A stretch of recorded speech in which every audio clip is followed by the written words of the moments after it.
"Excuse me, baggage guy, are you just going to stand there and ignore me?" The sharp voice cut through the noise of gate C12 like a dropped glass in a quiet room. Conversation stopped. A few passengers turned around. Others looked up from their phones. Standing beside a row of seats near the boarding area at Charlotte Douglas International Airport, Marcus Hayes slowly lifted his eyes from the message on his phone and looked toward the woman calling out to him. Linda Harrison stood beside an oversized silver suitcase with one hand on her hip and impatience written all over her face. Her cream-colored sweater and expensive sunglasses gave her the confidence of someone who expected immediate attention. "I have been waiting for 5 minutes," she said loudly. "Can somebody around here do their job?" Several people nearby glanced toward Marcus. He wore a black polo shirt, dark slacks, and carried a black leather flight bag over his shoulder. There was no jacket. No captain stripes. No visible name tag. To most people, he looked like another airport employee trying to stay out of sight during a busy evening. Marcus stood up calmly. "I am sorry, but I cannot help with your luggage," he said politely. Linda stared at him in disbelief. "You cannot," she repeated. "Then what exactly are they paying you for?" A few travelers exchanged awkward smiles. A young couple sitting by the window looked uncomfortable. Someone near the charging station quietly shook his head. Marcus simply smiled.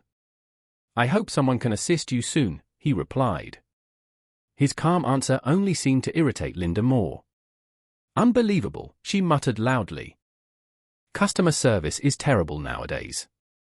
She pointed toward his flight bag. "You people work the ground, right? You act like lifting one suitcase is beneath you." Several heads turned again. A businessman in a gray suit looked over his newspaper. A mother traveling with 2 children pulled her youngest closer while listening to the commotion. Near the boarding counter, Daniel Foster, the gate agent, heard the raised voices and walked over. "Is everything all right?" he asked. Linda pointed immediately at Marcus. "No, it is not all right. I asked him for help, and he just stood there acting like he was too important." Daniel looked at Marcus, then at the black flight bag resting against his chair. "Sir, is there a problem?" Marcus smiled politely. "No problem. She needed assistance. I told her I could not help." Linda threw up her hands. Could not or would not? The question hung in the air.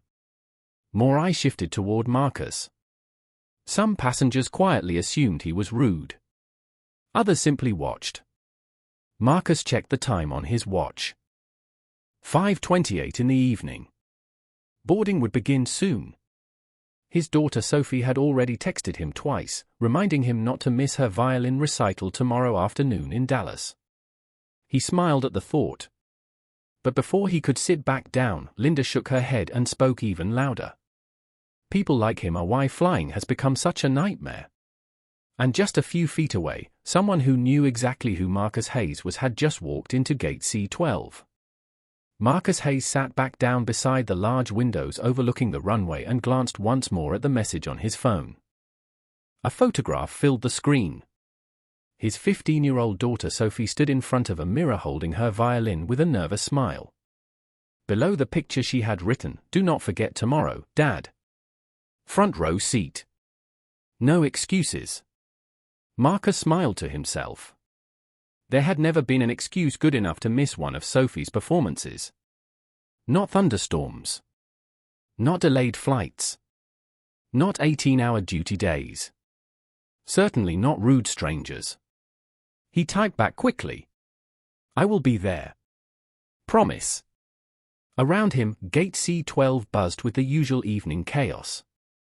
Families argued over snacks. Business travelers stared at laptops. Children ran circles around tired parents.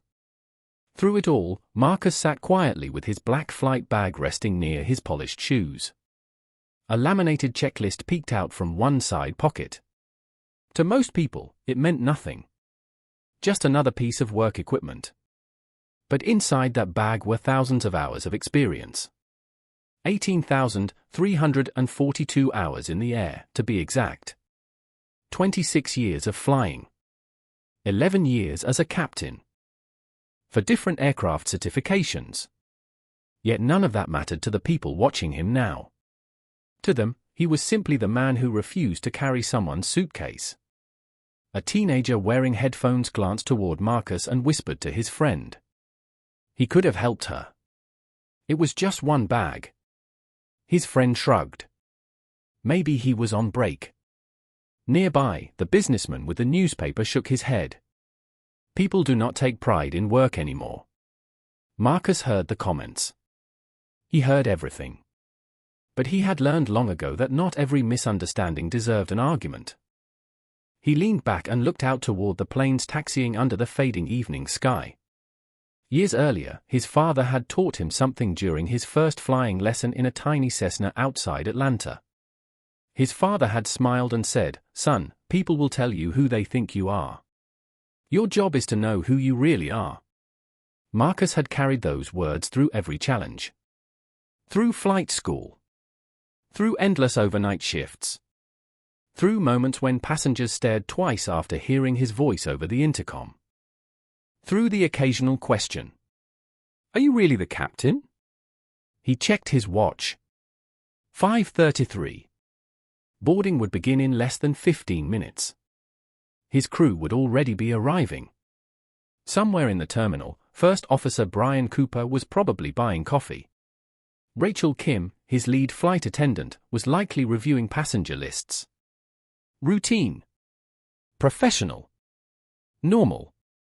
He reached down and adjusted the strap on his flight bag. Across the gate, Linda Harrison was still complaining to Daniel Foster. Several passengers nodded along. Nobody noticed the silver captain wings engraved on the leather luggage tag attached to Marcus's bag. Nobody noticed because nobody thought to look. And standing just outside the entrance to gate C12, holding her tablet and crew paperwork, Rachel Kim froze when she spotted the familiar face sitting quietly by the window. A smile immediately appeared across her face. But before she could take another step, Linda Harrison raised her voice again and pointed directly at Marcus Hayes. Linda Harrison folded her arms and shook her head in disbelief. The more she thought about the encounter, the more offended she became. To her, the issue was no longer about a heavy suitcase. It had become personal. "I have never seen service this bad," she complained loudly to Daniel Foster. "People are paid to help customers, and he just sits there acting like he owns the place." Daniel forced a polite smile. "I am sorry for the inconvenience." He glanced toward Marcus, who remained seated near the window, calmly checking his phone. Daniel did not recognize him. All he saw was a man with a flight bag and a black polo shirt. "Would you like me to call someone to help with your luggage?" he asked. Linda sighed dramatically. "That is not the point. I want his manager. Somebody needs to teach him how to treat passengers." A few people nearby nodded. The businessman in the gray suit lowered his newspaper. "Customer service has gone downhill everywhere," he said. "Nobody wants to work anymore." A younger woman sitting beside him frowned slightly but said nothing. Near the charging station, the two teenagers from earlier exchanged looks. One shrugged. "Maybe she is right." Another passenger muttered, "If you wear the uniform, you should expect people to ask for help." None of them noticed the silver wings engraved on Marcus's luggage tag. None of them noticed the stack of flight manuals partially visible inside his leather bag. They had already decided who he was. Marcus, meanwhile, remained focused on his daughter's messages. Sophie had just sent another picture. This time she was holding her violin beside the stage where tomorrow's recital would take place. "Good seats, Dad," she wrote. "Front row." Marcus smiled and typed back.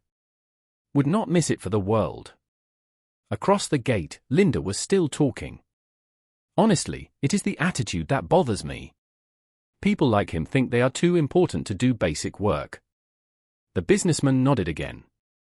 "Exactly." Daniel shifted uncomfortably. He did not want a scene, but he also did not know enough to disagree. I will file a note, he said politely. Linda seemed satisfied. Good. Somebody needs to. Several passengers looked toward Marcus with quiet disapproval. One mother whispered to her husband. A college student shook his head. Assumptions spread faster than facts. Yet through all of it, Marcus never once looked offended. He simply watched a jet push away from the gate outside and quietly adjusted the strap on his flight bag. Years in aviation had taught him patience. Years in life had taught him something else. People often revealed more about themselves than they realized. 5:38. Boarding would begin any minute. And standing just a few feet away with a tablet pressed against her chest, Rachel Kim watched the entire conversation unfold with growing disbelief. She had flown with Captain Marcus Hayes for 6 years. She knew his professionalism. She knew his kindness. She also knew exactly who the passengers were talking about. Rachel took a step forward, ready to greet him as she always did. But before she could speak, Linda Harrison pointed toward Marcus once again and raised her voice loud enough for the entire gate to hear. I want whoever supervises him, and I want them now. Rachel Kim stopped in the middle of the walkway with her crew tablet pressed against her chest. For a moment, she simply stared. She had flown with Marcus Hayes for 6 years. She knew his routines. She knew he always arrived early. She knew he preferred black polo shirts before changing into his captain's uniform. Most importantly, she knew the calm smile on his face meant he had already decided something was not worth arguing about. But the voices echoing across gate C12 made her stomach tighten. Linda Harrison stood with her arms crossed and pointed directly toward Marcus again. I asked for his supervisor 10 minutes ago, she complained loudly. Is nobody listening? Daniel Foster shifted awkwardly behind the counter. I am trying to help. Well, try harder, Linda snapped. Employees like him make traveling miserable. Several passengers nodded. The businessman with the newspaper spoke up again. If he does not want to help people, maybe he should find another job. Rachel's eyes widened. She almost laughed from disbelief. Another step, and she would have greeted Marcus the way she always did. Good evening, Captain. But she stopped herself. Something told her to wait. Something told her Marcus already understood what was happening. Marcus looked up and saw Rachel standing nearby. Their eyes met. He smiled warmly and gave the slightest nod. It was enough. Rachel understood immediately. He did not want a scene. He never did. Years earlier, during a delay in Denver, Marcus had told her something she never forgot. People eventually reveal themselves, Rachel. You do not have to help them do it. She remembered those words now. Linda, unaware of everything, continued. I want his manager because this attitude is unacceptable. Daniel nodded nervously. I understand, Rachel stepped closer, ready to speak. Excuse me, but Linda interrupted before Rachel could finish. Good. Finally somebody who looks professional. Are you his supervisor? Rachel blinked. Actually, because this man has done nothing but ignore me, Linda continued. He should not be treating customers this way. The younger woman beside the businessman looked uncomfortable. Even the teenagers near the charging station had stopped smiling. Yet nobody knew what Rachel knew. Nobody knew that the man they were criticizing had landed an aircraft safely through severe turbulence over Chicago last winter. Nobody knew he had mentored young pilots for years. Nobody knew he had thousands of passengers trust him every day without ever seeing his face. Rachel glanced toward Marcus again. He simply sat there by the window with his flight bag resting beside him, reading another message from his daughter and smiling softly. 5:43. Boarding would begin in moments. Rachel looked down at the crew schedule in her hand. Captain Marcus Hayes. Flight 226 to Dallas. First Officer Brian Cooper had already checked in. The cabin crew was waiting. Everything was ready. Everything except the people at gate C12, who were still convinced they understood exactly who Marcus Hayes was. And as Linda Harrison opened her mouth once more to demand a supervisor, Rachel looked up at the boarding clock and quietly smiled to herself. The wait was almost over. Marcus Hayes checked the time again. 5:46. The first boarding announcement would come any minute. Around gate C12, the evening crowd had grown thicker, but the tension remained centered around one person. Linda Harrison was not finished. If anything, the longer she talked, the more convinced she became that she was right. "I do not care what excuse he has," she complained loudly. "When someone asks for help, you help. That is basic customer service." The businessman with the newspaper nodded once again. "Exactly. Nobody wants to work anymore." Daniel Foster shifted awkwardly behind the counter. He was beginning to wish the entire situation would simply disappear. Rachel Kim stood quietly nearby with her tablet in hand, watching Marcus with concern. But Marcus himself seemed completely unaffected. He picked up his phone and smiled at another message from Sophie. A short video this time. His daughter stood on stage during rehearsal, laughing after missing a note. The caption underneath read, "Save me a smile for tomorrow, Dad." Marcus chuckled softly. "Always," he whispered. Linda saw him smiling and frowned even more. "Look at that," she said. "He thinks this is funny." Several people turned toward Marcus again. But Marcus only slipped his phone back into his pocket and looked through the windows toward the runway. The fading sunlight reflected across the aircraft outside. And suddenly, another memory surfaced. 24 years earlier. His first year flying regional routes. He still remembered the excitement of wearing his new uniform. He remembered walking onto an airplane with pride and hearing a passenger ask the flight attendant, "So when does the real pilot get here?" The entire cabin had gone quiet. Marcus had smiled politely and said nothing. 20 minutes later, his voice had come over the intercom. The shocked expression on that passenger's face stayed with him for years. But not because it made him angry. It made him sad. His father had called him afterward and said, "Son, some people cannot imagine what they have never learned to see. Do not let that become your burden." Those words had stayed with him ever since. Back at gate C12, Linda continued. "I am telling you, somebody needs to speak with him." Rachel almost stepped forward again. Almost. But then Marcus looked at her and gave the slightest smile. She understood immediately. He had seen situations like this before. He was not afraid. He was simply waiting. 5:48. First Officer Brian Cooper walked down the corridor carrying a coffee and stopped when he saw Rachel. "Everything good?" he whispered. Rachel smiled mysteriously. "Just wait." Brian glanced toward Marcus and smiled. "Captain got here early again." Rachel nodded. Neither of them noticed Linda staring at Marcus with frustration. Neither of them noticed Daniel looking nervously at the clock. The overhead speaker crackled to life. The boarding screen changed from waiting to boarding soon. Rachel looked down at her watch and smiled. The crew was assembled. The aircraft was ready.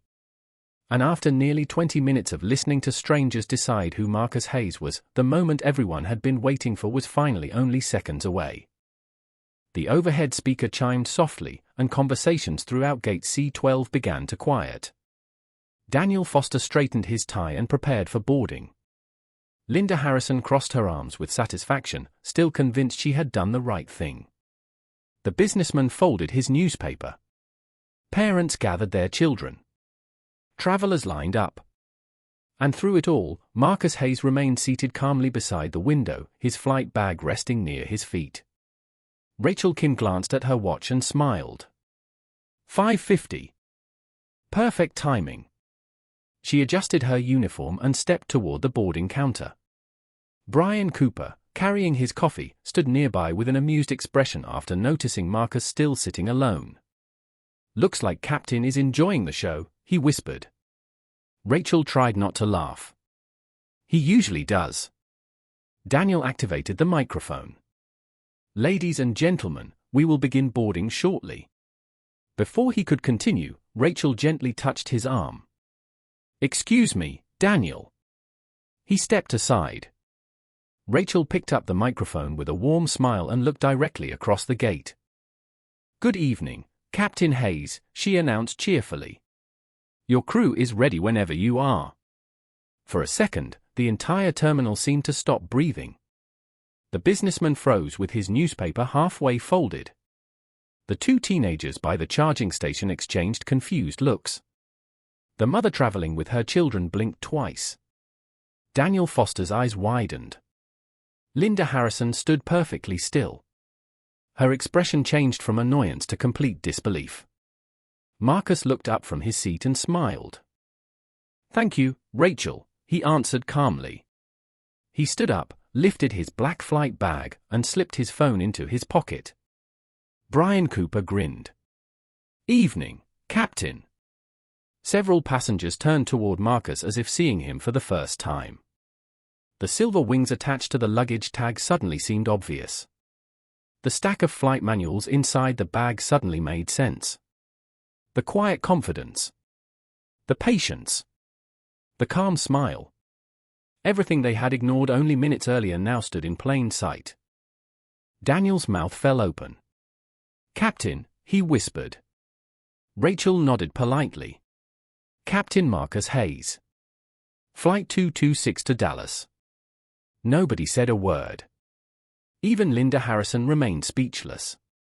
Marcus approached the counter with the same gentle smile he had worn all evening. Looks like we are right on schedule, he said. Rachel handed him the paperwork. Everything is ready. Brian stood beside him. Passengers should be boarding shortly. Marcus nodded. Excellent. He turned and smiled at Daniel. Looks like you have a full flight tonight. Daniel swallowed hard. Yes, sir. Marcus simply nodded. No anger. No sarcasm. No satisfaction. Just professionalism. Then he glanced toward Linda. Their eyes met. For the first time since arriving at the gate, Linda lowered hers. She opened her mouth as if to speak, but no words came out. Marcus offered her the same polite smile he had offered everyone else. Nothing had changed about him. Only what people thought they knew had changed. And as he walked calmly down the jet bridge with Rachel and Brian beside him, dozens of passengers watched in stunned silence. The man they had mistaken for ground staff was now walking toward the cockpit, and in just a few minutes, every person in that gate would hear his voice again. The silence followed everyone onto the airplane. Passengers who had spent the last 20 minutes watching the scene at gate C12 now moved quietly down the aisle, avoiding eye contact with one another. The businessman who had complained earlier kept his newspaper folded on his lap. The teenagers near the charging station no longer joked. Even the young mother with 2 children seemed lost in thought. Linda Harrison stepped onto the aircraft with her shoulders lowered and her expensive sunglasses tucked away inside her purse. She took her seat in row 12 and stared out the window without saying a word. 20 minutes later, the aircraft pushed back from the gate and taxied toward the runway beneath the fading orange sky. Inside the cockpit, Marcus Hayes adjusted his headset and reviewed the final checklist with First Officer Brian Cooper. Everything was normal. Everything was professional. Marcus smiled as he glanced once more at the photograph of Sophie stored on his phone before slipping it away. Ready? Brian asked. Marcus nodded. Always. Soon the engines roared softly, and Flight 226 climbed smoothly into the evening sky. Once they reached cruising altitude, Marcus pressed the intercom button. His calm, warm voice filled the cabin. Good evening, ladies and gentlemen. This is Captain Marcus Hayes speaking. On behalf of the entire crew, welcome aboard Flight 226 to Dallas. We are expecting smooth conditions tonight and should arrive a few minutes ahead of schedule. Thank you for choosing to fly with us, and we appreciate having you on board. His voice was steady and reassuring. But inside the cabin, something remarkable happened. Passengers who had ignored him earlier suddenly looked up. The businessman slowly removed his glasses and stared toward the cockpit. The teenagers exchanged embarrassed glances. The young mother closed her eyes and shook her head softly. And Linda Harrison froze completely. The voice was unmistakable. The same calm voice that had politely answered her at gate C12. The same man she had demanded to speak to a supervisor about. The same man she had assumed was beneath her. Tears formed in her eyes as reality settled over her. Rachel Kim noticed the expression as she passed through the aisle and smiled kindly. She knew Marcus well enough to understand something important. He would never humiliate anyone. He would never mention what happened. He would never embarrass Linda in front of the passengers. That was not who he was. Near row 8, the businessman leaned toward his wife and whispered quietly, "I judged him before I knew anything." She nodded. We all did. In row 19, one of the teenagers looked down at his phone and sighed. That guy was cool the entire time. Across the cabin, passengers sat quietly as the gentle hum of the engine surrounded them. Nobody laughed. Nobody complained. Instead, an uncomfortable lesson settled over everyone at 37,000 feet. Marcus Hayes had not changed. He had been the same man from the beginning. Calm. Professional. Patient. The only thing that had changed was what people thought they knew. And somewhere above the clouds, while hundreds of lives rested safely under his command, the man everyone had mistaken sat in the cockpit with a peaceful smile, thinking not about what had happened at gate C12, but about a violin recital waiting for him tomorrow in Dallas. By the time the wheels touched down in Dallas, the sky outside had turned deep blue and the lights of the city sparkled beneath the windows. Passengers applauded softly as the aircraft taxied toward the gate.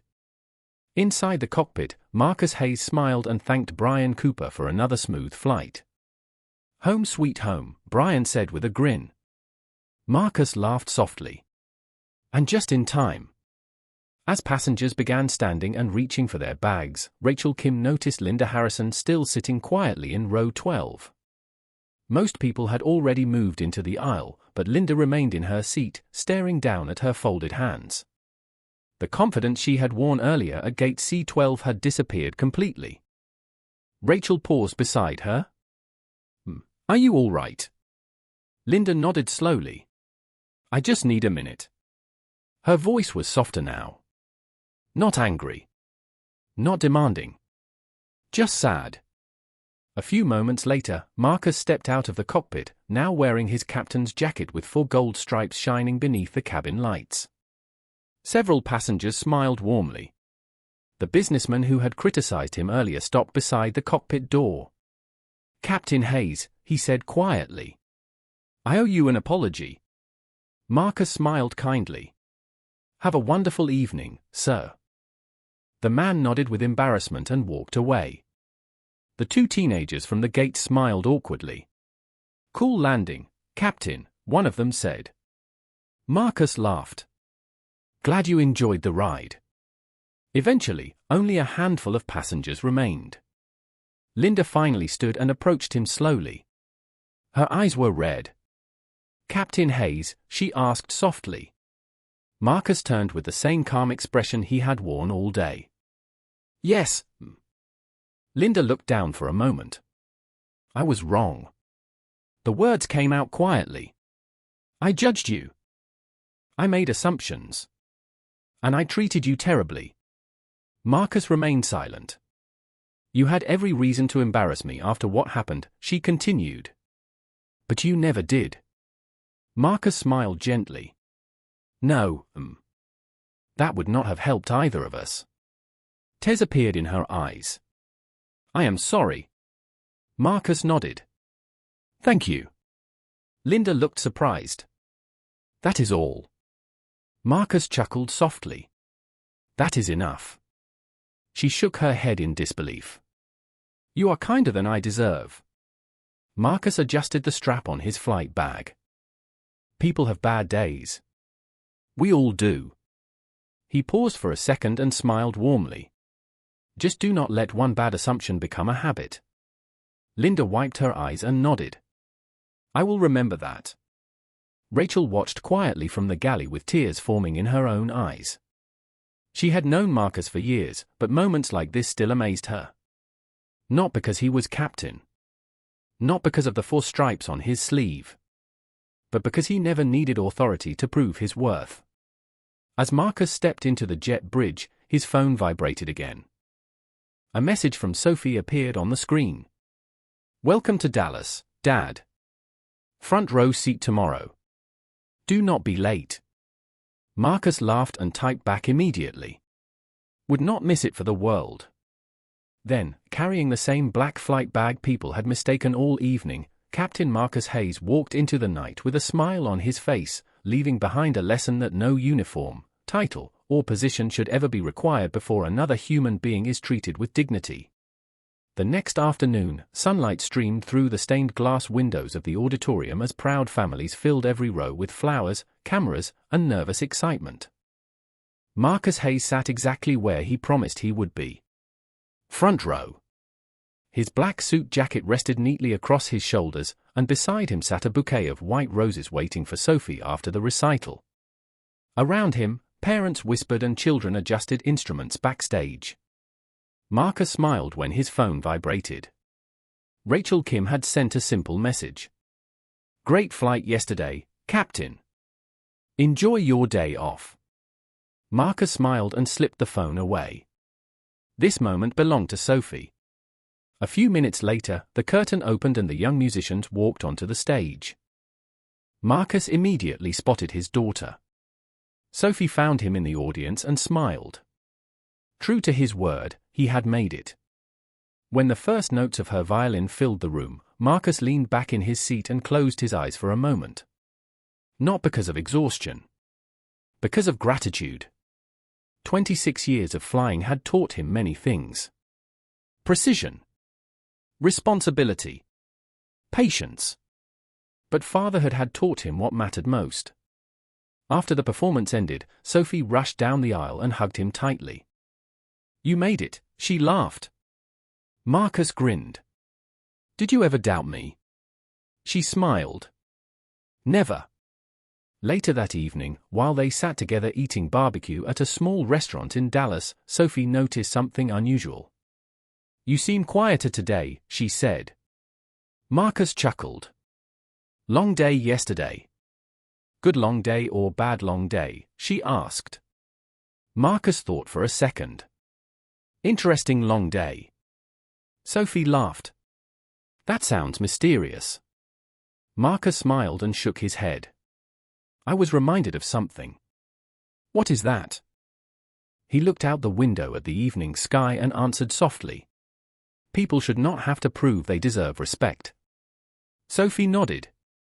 Because everybody deserves it. Marcus smiled.